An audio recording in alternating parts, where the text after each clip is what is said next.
C'est l'une des mesures d'économie du budget de la sécurité sociale. Faire baisser le nombre d'arrêts maladie qui explose depuis quelques années, on vous en a déjà parlé. Eh bien, cette fois, le gouvernement passe à l'action et cible directement les médecins généralistes. 500 d'entre eux sont sous surveillance car ils prescriveraient trop d'arrêts de travail. Anne-Claire Le Sane nous explique avec nos correspondants à Bordeaux, David Bazier et Thierry Gardet. Ils sont dans le viseur de l'assurance maladie. 500 médecins généralistes sont placés sous contrôle avec un objectif, réduire leur nombre d'arrêts maladie. Pour ces jeunes retraités, les abus existent. Les médecins, c'est vrai que si vous leur dites voilà, j'ai besoin d'un arrêt de 8 jours parce que je me sens pas bien, ils ne cherchent pas trop à comprendre, ils vous arrêtent. Pour d'autres, ce sont les médecins qui doivent décider. Moi, je trouve ça normal que ce ne soit pas la personne concernée qui demande un arrêt. C'est pas aux patients à réclamer. Voilà.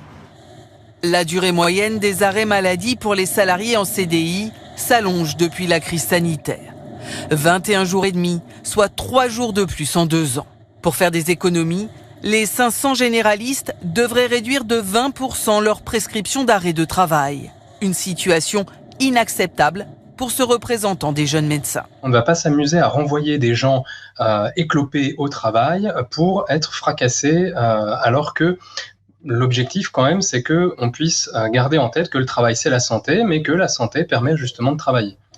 Autre levier d'économie, la lutte contre la fraude, avec un formulaire ultra sécurisé pour lutter contre les arrêts de travail falsifiés. Vous voyez, là, il y a un petit hologramme, il y a un QR code et il y a d'autres points.